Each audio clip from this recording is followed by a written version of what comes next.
All right, good morning, everyone, and thanks for joining this last event of our Award Awareness Week. My name is Vicky Buteau, Director of Special Project and proud Bronze, Silver, and Gold Award holder, and joining you from the Duke of Edinburgh's Award.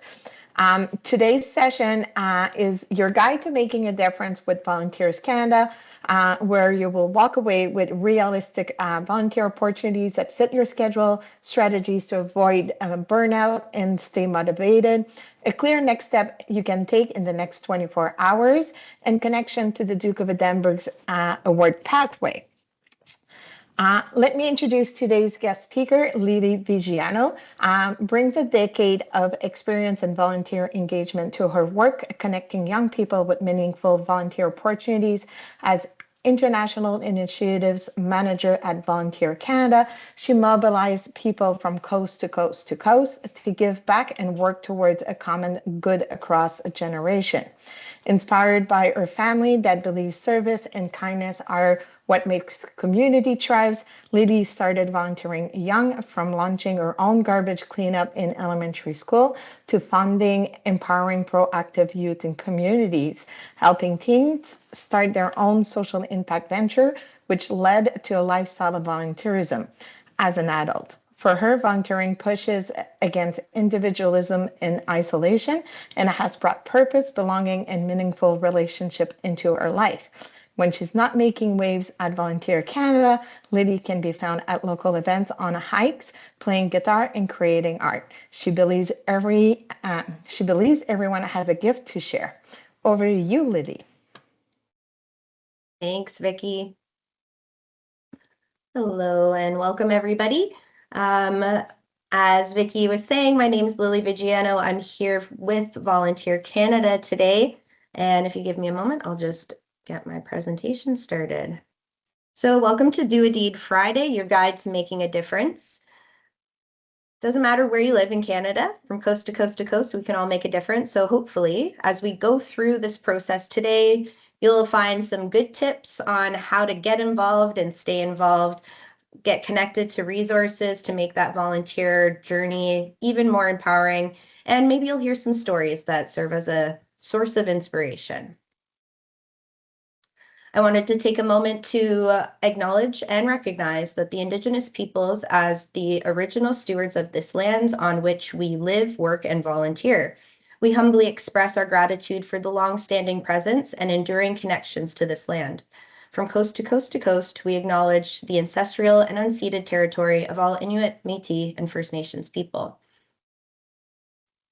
I also believe that volunteerism is those acts of humanity and those acts of community. So when we think about our relationship to the land and to one another, I think volunteerism plays a really important role in finding that balance in nature and within ourselves. So take some time today to think not just about what volunteering, can offer you, but what volunteering offers your community. And it really is a powerful thought to embed in how you approach volunteerism.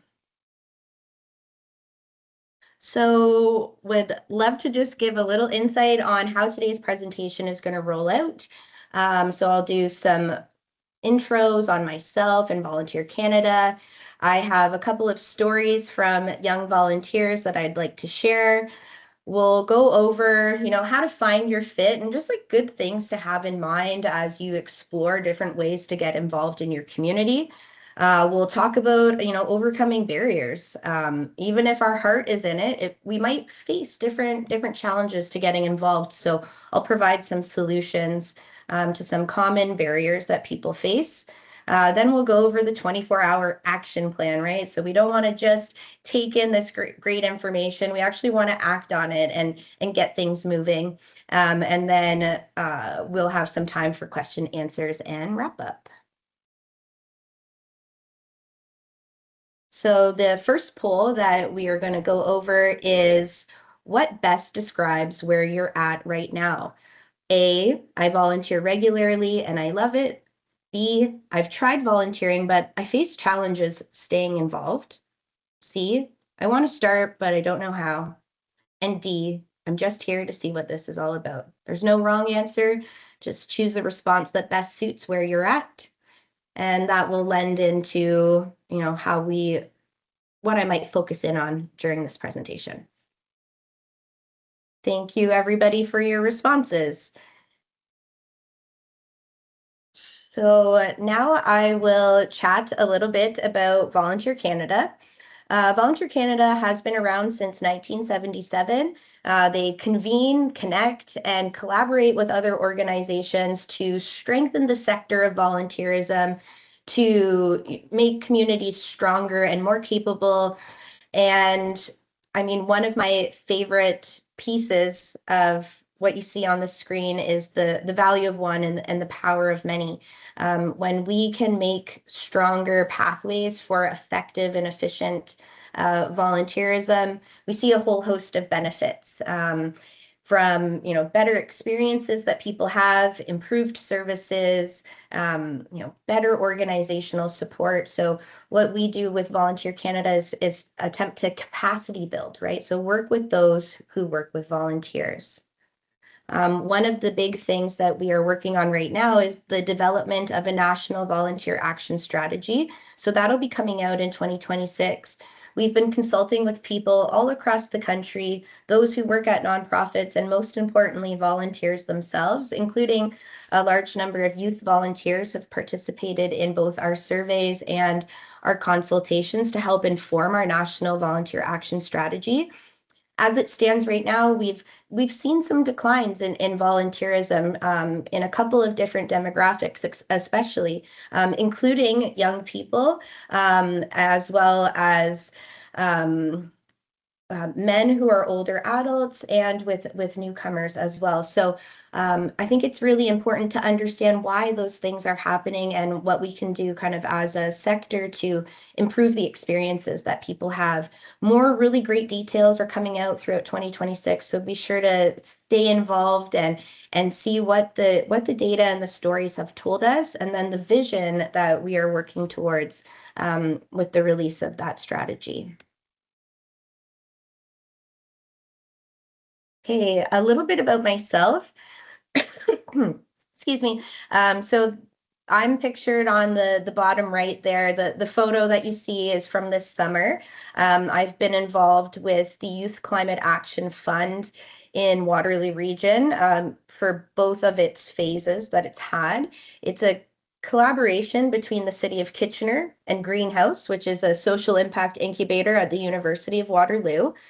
And Kitchener has been identified as one of 100 countries to receive a grant from Bloomberg Philanthropies to help young people bring their climate action projects to life. It's a really interesting kind of field of volunteerism is the youth innovation projects that we've seen pop up with various municipalities and through different funders on the ground. And what I love about projects like that is the freedom that young people have to create their ideas while still having a really strong safety net of mentors and resources, so that it's not just I have an idea and I'm gonna flop around trying to make it happen, but I have an idea, I'm given some freedom to make it come to life, but I know that I've got tools and training to really like shorten that learning curve, right? And get those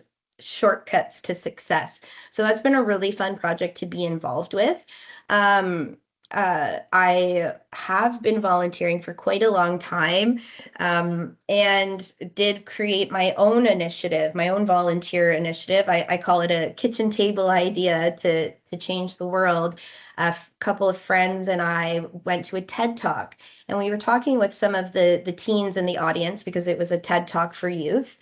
And they said, it was great to hear from these other young speakers, but I could never imagine myself even having something to say to be worthy to be on that stage. And so we knew there was an opportunity there to really let the ideas that young people have to harness that potential and to harness that curiosity. And so our program was called Empowering Proactive Youth and Communities. And through the coaching and the tools and even some funds to help bring those ideas to life, we've We saw a lot of different projects from the environment, from community relations to, arts and culture be able to come to life. And because I was really passionate about connecting with other organizations and not having us do it ourselves, it got brought in as a program at my local volunteer center.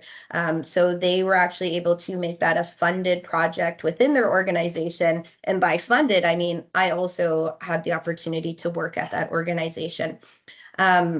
So I've seen the power of volunteerism in so many ways, having it get me employed. I've made amazing memories. I've met people from all around the world.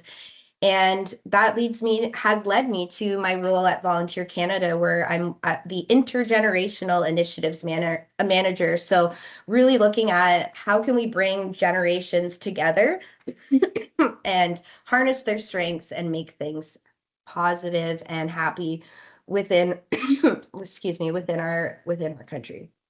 Okay, so now I'm gonna take a few minutes to share some real stories from young people making change. The first person that I'd love to talk about, his name is Josh.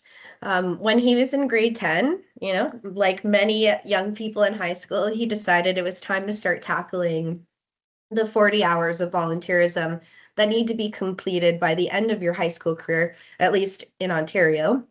And he reached out to be part of the volunteer action team at his local volunteer center. He took the time to reach out and email to learn a little bit more about what the role was. So he had read about the posting at the volunteer center directory, but still had a few questions. What does this really look like? And so he asked a couple of questions in the email, liked what he heard, and showed up to be a regular member of the team. It was a commitment of 2 hours a week. And, once the kind of first couple of weeks of just getting yourself sorted and kind of storming and norming with a group of people that you don't know, it became very clear that Josh has strong communication and storytelling skills. And so as the weeks progressed, even though he was one of the younger members on that team, he stepped into more leadership opportunities. In particular, really taking the lead with some of the newcomer youth projects that the volunteer action team worked on. At the time, there had been a very large influx of refugees into the community, and our community had come together to provide those sort of supports, those opportunities to connect and belong. And what was really important was having peer opportunities to come together. And so Josh really took the lead at bringing his passion for storytelling to host circles where the newcomer youth and the young people on the volunteer action team would literally sit in a circle, and they would share stories about their past, the activities that they loved. And through this circle facilitation, we were really able to see the common ground. And Josh was very, very good at bringing that common ground together. And, through that experience, he really, really enjoyed seeing people come out of their shell, to see them finding their strength. And where he is today is he's working with Greenhouse at the University of Waterloo, and he works on the social innovators and training program that they have there, where people from around the world have these ideas. They want to make a product or a service or a policy change, and he works with those folks to bring something of a nugget of an idea into something that's pitchable, that can be partnered on, and or can be put together as a product or a service for people.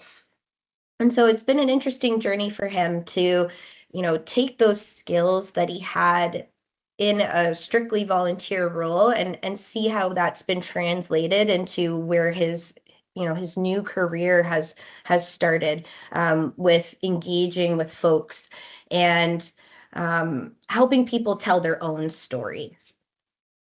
Another group that I'd love to share about is a team of young people. So there were 4 teenagers who were working at the local community garden, and it was a youth program. So young people were tasked with caretaking for gardens at local elementary schools and high schools over the summertime when no one's there to take care of them. And they had a great time. Week over week, you're measuring the soil, you're looking at the growth of the vegetables, you're harvesting them, and in some cases, either selling them at the youth-led market or donating them to local groups. And they really, really enjoyed their time doing that. However, they had identified some problems that occurred. One being that a lot of their peers in the program wanted to take care of gardens, but hadn't ever done that themselves. So when it came time to understand the best practices for watering and when to prune, they really struggled with that. And it led to some food spoiling or having the plants have their growth stunted. And so, with those problems that they had identified and wanting to iterate on their community garden program, they found an opportunity to get involved with a youth innovation project. One of those, come with an idea, pitch it, and you could win $500 to bring your idea to life. And so that's what they did. They took some of the problems or opportunities to improve their community garden program and got involved with not one, but 2 youth innovation projects to, again, not just have funding for their idea, but to bring that idea to life, to gain the skills, and, importantly, gain a network of mentors that could help them along the way. So they didn't have to learn through their own trial and error. They were able to meet with people who had gone through it themselves and really improve the success of their program. Today, all of them are in university. They're using their skills and their connections in various ways. And one of the team members actually has created his own initiative to bring engineering students together to tackle community challenges. So it's been a real delight from my perspective to see someone who enjoyed a similar framework and being a participant in those sort of youth innovation programs. And he was able to bring that to his university and encourage other engineering students to use their powers for good. And lastly, I'll talk about Amber. So Amber is from the Halton region. She was very highly involved in school and her community and had tried a lot of different hats on. And even beyond volunteering, wanting to be involved in different clubs and different sports teams. And when she joined a youth volunteer committee in the region, she too started as a member, but her style of energy, it didn't take long for her to really become a leader in that space. But it took time to figure out in what way did we need some leadership. There were already some really strong voices in the room. There were older people in the room, people a year or 2 older than her. So finding that right fit was really important. And one of the areas that she really had a knack for was event management. So coming up with a concept, bringing all the right people to the table, and then delivering on that and creating an experience that people enjoyed. And so really leaning into her strengths was an important part of her volunteer journey. She was a summer student with our organization and just kind of incrementally got herself more and more involved and having some freedom to make decisions and to have some creative control while still, feeling supported, I think was a really great channel, a funnel for all of that energy and passion for the community. So what did I want to have folks get out of some of those stories? I really wanted people to understand that, everyone starts small on these journeys. I think it's wise to do that. See where you fit within an organization. Don't take on more than you can at a time. It's better to under promise and over deliver. So get into an organization. And then as you understand what's going on there or the other roles that might be involved, you can kind of start to deepen your involvement and find an even better fit. All of those youth, they used what they had, whether it was, hey, I have a benchmark that I have to meet. I have to earn a certain amount of volunteer hours. Okay, so they used what they had. I have to do that. That's going to make me bold. That's going to have me get myself involved. Or they had seen a poster about a youth innovation project to fund ideas. They used what was at their disposal and what they had heard about and what they heard from their mentors to get started and to stay started, which is that consistency piece. So, we sometimes can't come to things every week. It's not going to look perfect. We don't always feel our best every time we get out and volunteer, but they didn't let that stop them. They expressed high levels of communication when they weren't able to meet kind of their commitments, and they kept their volunteer managers in the loop. So stay consistent, stay communicative so that your teams can stay strong. There's so many other stories out there too. So I implore you, ask around and ask family, friends, loved ones what they have learned through their volunteer experiences. So we have our second opportunity to chat. So, what are some issues in your community that you think need more attention or more action? I think like Indigenous rights are a big thing, like being like underlooked on. Absolutely. Yeah. And I think there's a lot of opportunity for people to get involved in those movements too. So when I think about volunteerism and what it means to me, it's actually a little bit more broad in my mind, which is community involvement, right? And so there are those formal volunteer positions that we can take, but also a lot of informal action too. So showing up to community events, signing petitions, mobilizing online. And when we think about Indigenous rights and land rights, there's a lot of different ways to get involved in that movement and to be supportive. And so not every chance to volunteer will be found on a posting somewhere. So it's important to try and build your community network so that you can find these on-ramps to getting involved. I like to follow, community leaders online. I like to see what's going on in my local news so that I'm aware of kind of what's going on in my community, and are there different ways that I can show my support through my time, through my attention, and even how I choose to spend my money. Okay, if there's no other comments there, I'm going to continue onwards.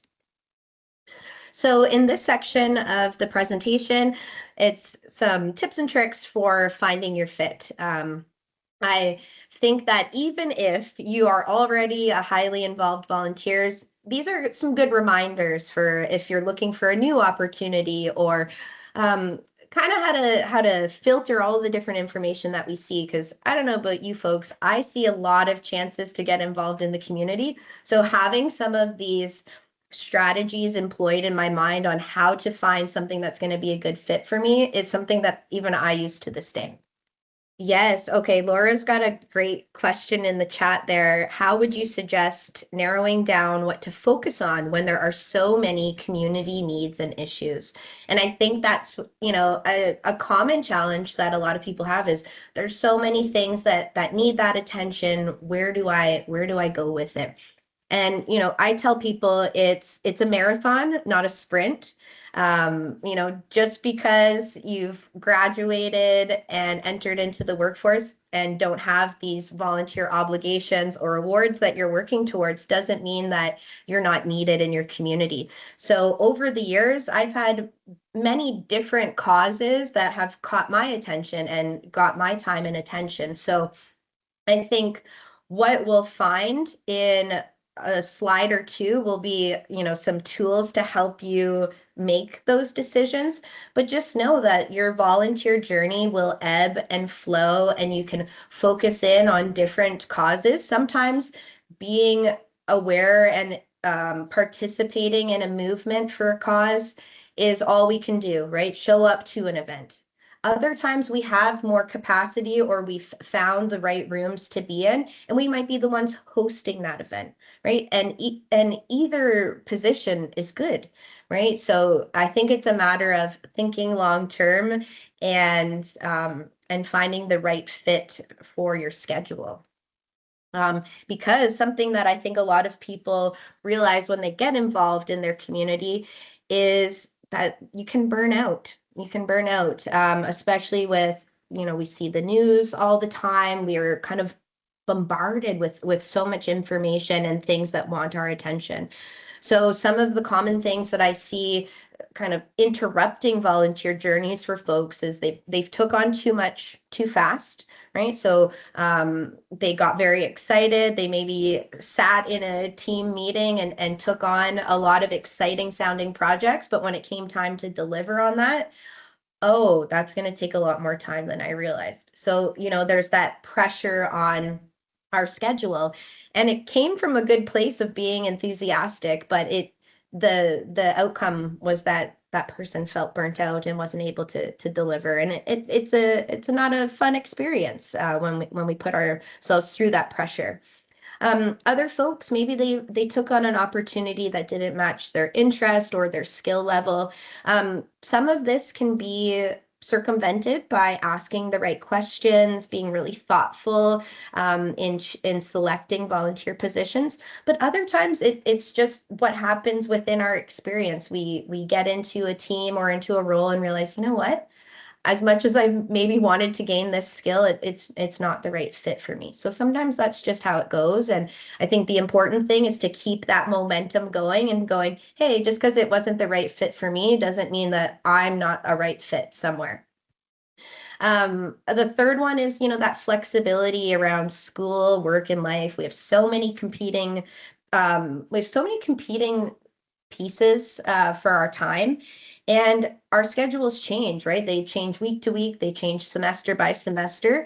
So when it comes to that burnout challenge, that's where that high communication with your team or with your volunteer manager really comes into play. Volunteer managers are savvy people. They can move schedules around, they can be understanding, but the more time that they have to make those adjustments, the better. So if you have a semester where you're very available and you're showing up a lot, but my next semester I've got lots on the go, really competitive classes, speak with your volunteer manager. It doesn't mean you have to altogether quit or leave. Maybe there's something that can be done to modify, but having that communication is the most important, right? Not ghosting these experiences, really just, own up to what's going on with your time and with your availability, and make that known so the groups can still continue onwards.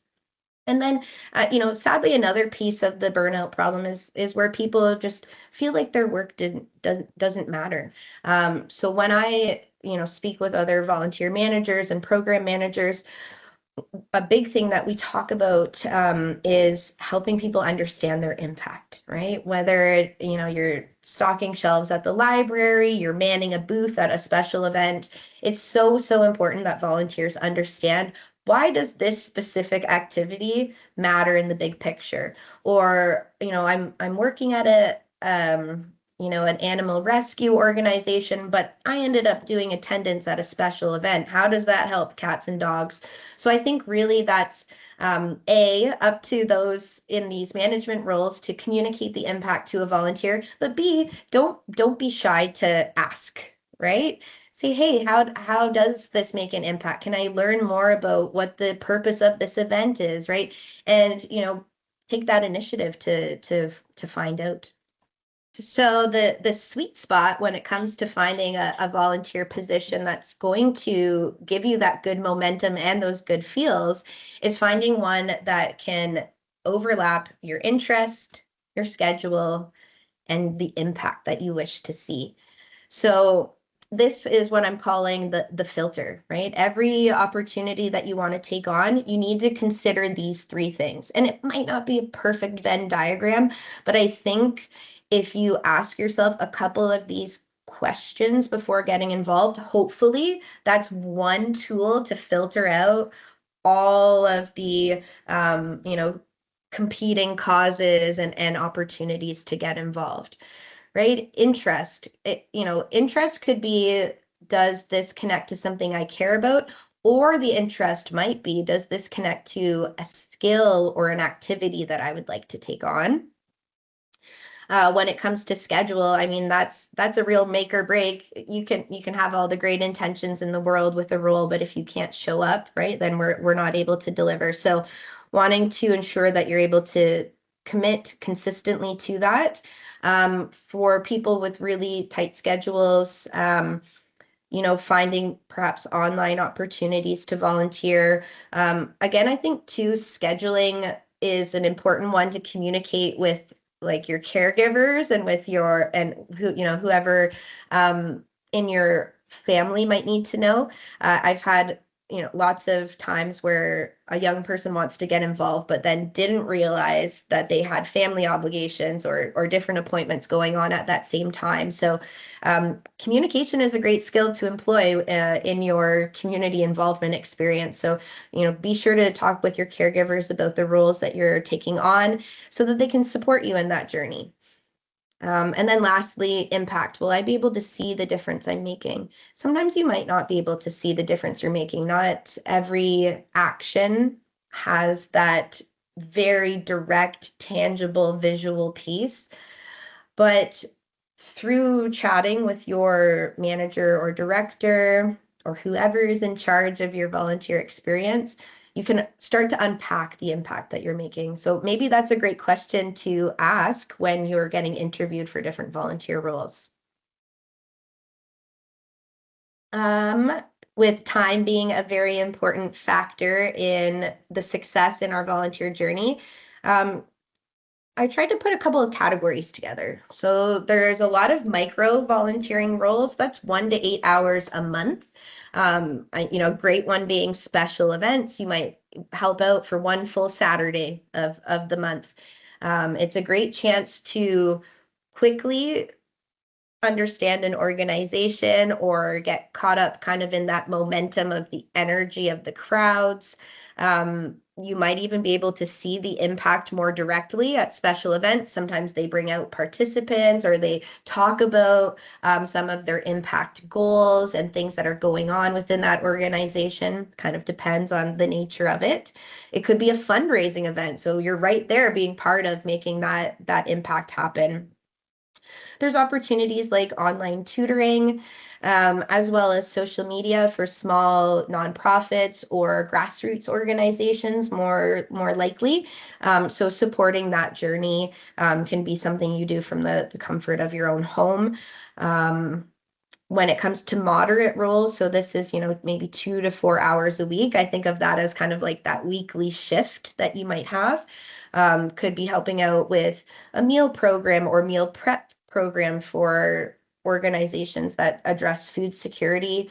Could be working at an animal shelter, supporting your community garden. Make sure that you factor in the time of getting there and getting home when you're thinking about how much time do I have in my schedule to volunteer. I know a lot of folks have to take public transit to their volunteer roles. So when you're putting those filters of interest, schedule, and impact, make sure you think about getting there and back.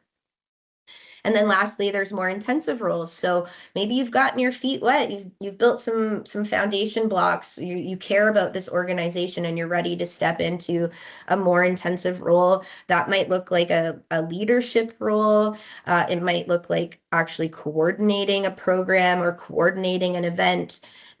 Or being part of the planning teams for such activities. So there's lots of different levels of time that you can commit to an organization or to a cause and still make an impact.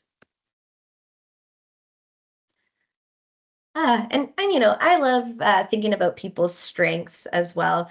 So stop thinking that you have to be incredibly qualified to become a volunteer. I know sometimes when we read volunteer postings or positions, they can feel kind of formal, right? They emulate the look and feel of a job posting. But I really implore people to remember you already have skills, right? If you're good at talking, maybe you can be a peer support worker. If you're creative, maybe you can do some design work. If you're a sports person, get involved as an assistant coach within a sports league. The important part is, you've got some skills, you've got the interest, you're showing up. That's enough. The rest you learn by doing. So there's training, there's just literally experiencing some things. We can read all the manuals we want in the world, but a lot of skills, we can't really activate them until we've done them, right? So, have faith that, showing up, showing interest, and the skills that you've brought with you are enough, and that in your team or, through the volunteer training, you'll be able to show up in an even better way. The rest you're going to learn by doing. Lily, we did have some questions in the Q&A, specifically focused on the young people that we work with. So we do work with a lot of young people aged 14 to 24, but a lot of them are in grade 9 and 10 and maybe haven't volunteered before and don't necessarily know what their skills are or what their interests are. So Mark was wondering if do you have any advice or thoughts for those folks? And then also if you have any resources you could suggest for them specifically that they can look for volunteer opportunities for those that might be under 18. Yeah, those are that's a great thing to talk about. I think actually on our Volunteer Canada website, they still have a resource that me and my colleague made years ago. For the Canada Service Corps. And what it does is it takes a column where it's like interests and skills. And what it does is it tries to give you ideas on the sort of volunteer roles that are out there that meet those skills. Another thing that I talk with young people about is the people in your life, they know you sometimes better than yourself, and they might also be able to speak some life into the skills that they've seen within you. And I think that's the powerful role that we have as youth allies for those of us, on the call or watching this video now, is speaking life into the young people who have chosen to have us in their lives. So if you think that one of your mentees is a great communicator, say so. Tell them that. Breathe life into that strength so that they know what other people have identified in them, right? They might just not even know how they're showcasing their skills to the world. So there are some tools out there to match skills with possible volunteer interests. I think asking the people in your life who know you best, your teachers, your award leaders, any other mentors that you might have. And then thirdly, speaking with, if you live in a community that has a volunteer center, those folks can also help connect you to a role. So I've worked at a local level volunteer center before. I worked at 2 different ones. And one of the activities that I had to do was I spoke with the public. People would call, they would walk in, and you'd sit down for a short interview, and they would ask you a series of questions designed to help us better understand and better match you to the role that suits you. So if your community has a volunteer center, that's a great third option for understanding what skills do I even have and how does that connect with something that's available. Amazing, thank you. And I'll just add in specifically for Duke of Ed, if you're doing it, a great option to start with too is if you want to explore volunteering, to make that kind of your goal so you can do little bits of volunteering and figure out where your right fit is before you commit.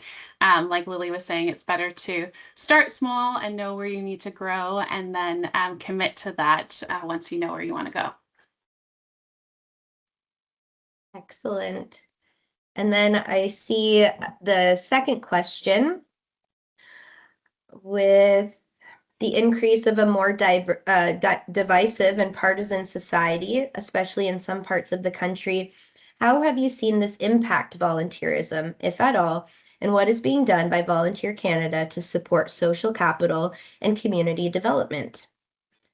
Well, I think ever since with the impacts of COVID-19 on how organizations were structured and just the style of volunteer engagement across the board, we've seen a decrease in volunteerism, the number of people volunteering and the hours that people are volunteering.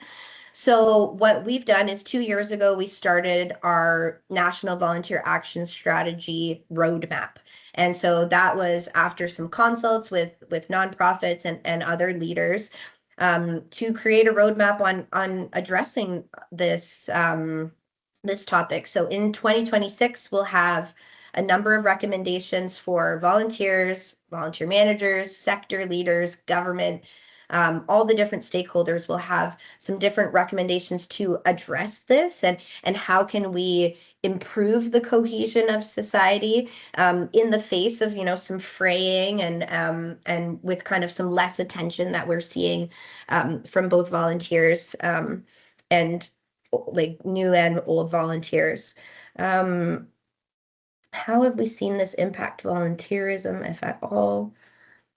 I think in general, like a conversation that is happening as well is how to have difficult conversations in volunteer spaces. So I think even in groups where maybe we wouldn't think a difficult conversation could come up, with the wider range of ages that are volunteering all in one place, and with the diverse nature of everyone's background as they get into a group, I think volunteer managers, program managers, have been equipping themselves to better handle difficult conversations that can occur. By no means are they mental health professionals or, conflict mediators, but there are, some skills that we can employ to create safer environments for people to come together, and in some cases to come together and have those conversations. So I hope that answered some of the question.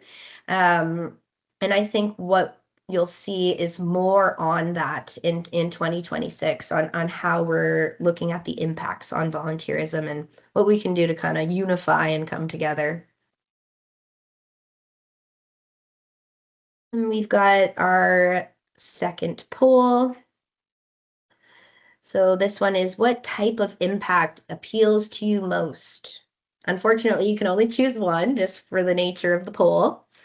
So some people like working direct. That's the face-to-face with people, the public. Some people prefer to be behind the scenes, making it happen, working in the spreadsheets, working in the documents, dreaming up the big ideas. Other folks prefer advocacy, so getting the word out there, maybe mobilizing folks on social media, can be both an online or in-person style of impact. And then the environmental impact for those of us who love getting our hands dirty, quite literally.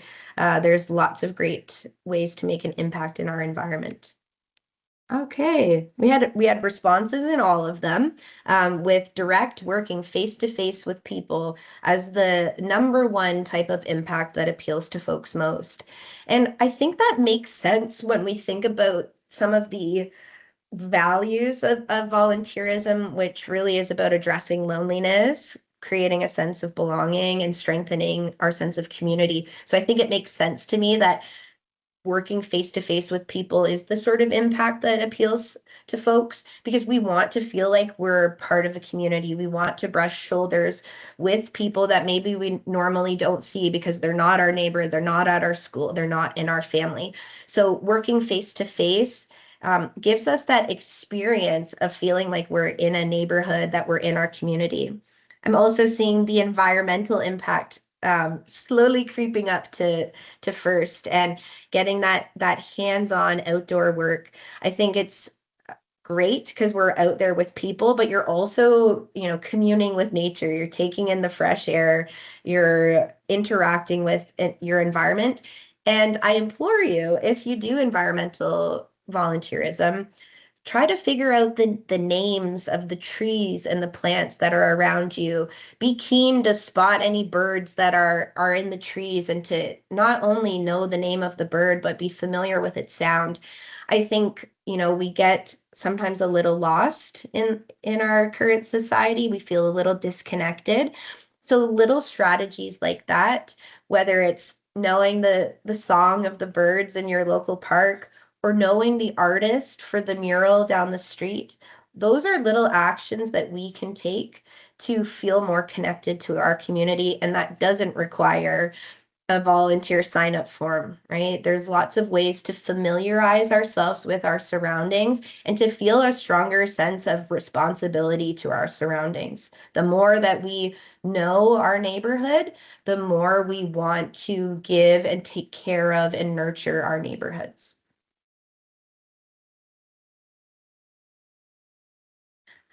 Now an important part is where to find volunteer opportunities. The most pro tip I have is start with the organizations you already interact with. So perhaps you're on a club at school and there's been a fundraiser that you've been part of for an organization. Maybe you want to get to know that organization a little better. Maybe you want to get to know them outside of the school setting. So start with organizations that either you pass by or involved in some way. Maybe you go to the library a lot and you want to get involved there as a volunteer. So start with where you already know, or where a friend knows, or where a loved one knows.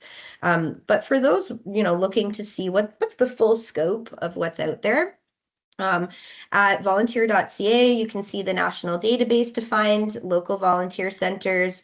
You can hit up your school's local guidance office, the community center, or the city of, town of websites. Those will also show the host of volunteer opportunities.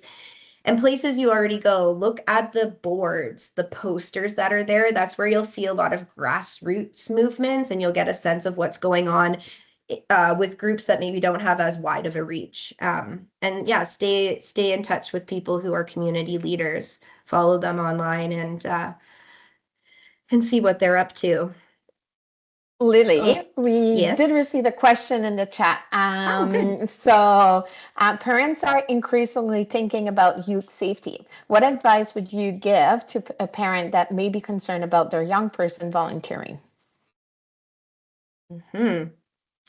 Yeah, so when it comes to that sort of question, perhaps it's good to get involved as a family. If the young person in your life is cool with you volunteering as a family, maybe that's a great way to even be able to see how they're conducting themselves out in these different environments through an event or through a program. There are lots of volunteer opportunities that are, family friendly, especially if the child in your family is, a teenager.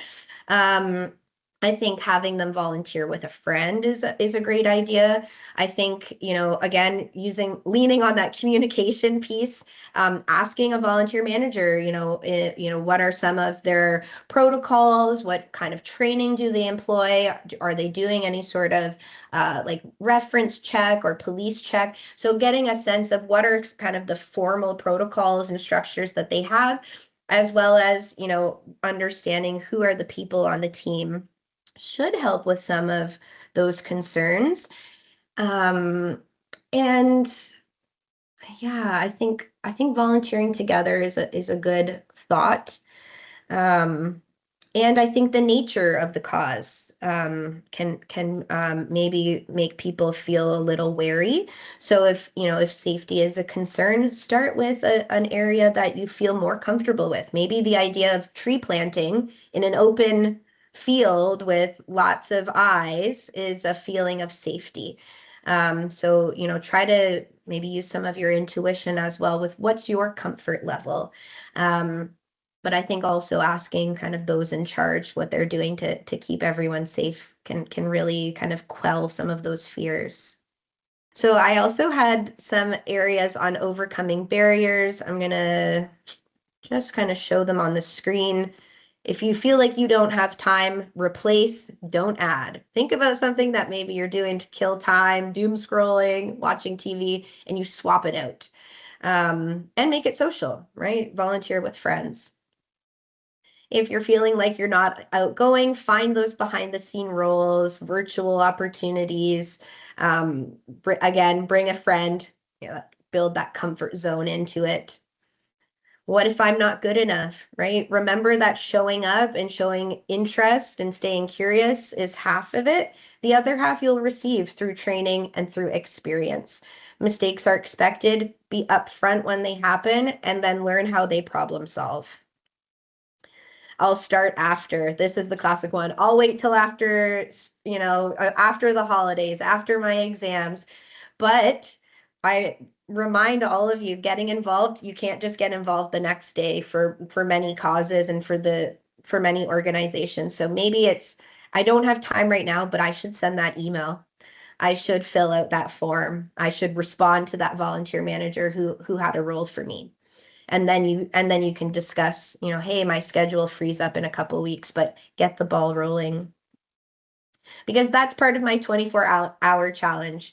So for anybody on the call or watching this video, in the next 24 hours, you will either research a volunteer website or bookmark opportunities. You'll reach out. So you saw something you liked, send an email, make a call to learn more, right? We really want to make sure that impact, interest, and schedule lines up. So ask clarifying questions.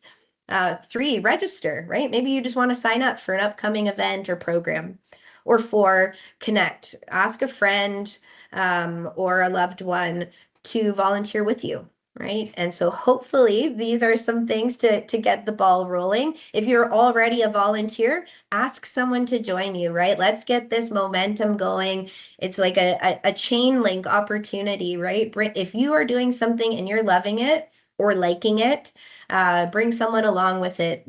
You have no idea how powerful an invitation can be. And, staying motivated is a huge piece. So something that I love to do is track my impact, take photos, write about what I've done, document it in some way, connect with other volunteers. Those volunteers could become your friends, your mentor, your future employer. You just never know. And celebrate those small wins, right? You're being part of making a difference. And so even if you don't see that impact right then and there hyper visually, just know that you've got that and find a way to recognize those small wins that you're doing within that organization and within yourself. So, the world is getting better when people like you decide to do something about it. So thank you for being part of, the volunteerism world, for working on your Duke of Ed Award. And, I hope that through this process where you're being asked to volunteer, you see the impact that it has on you and that this is something you want to continue as part of your lifestyle for years and decades to come. And I'm happy to open it up to any other questions that folks have. There's some topic prompts on the screen. And while people take some time to put a question in there, if they have any, I'll just again reiterate, volunteer.ca can lead you to the local volunteer centers. It also has some tools on there like the skills to interest chart. You can reach out to me at Lily Viggiano at volunteer.ca. I'm happy to make that connection. And just wanted to raise some awareness. National Volunteer Week is April 19th to 25, and it coincides with the International Year of the Volunteer. So there's so much attention and opportunity to get inspired over the next year in particular. So I hope that you stay tuned, get involved, and share your stories too. We would love to hear it.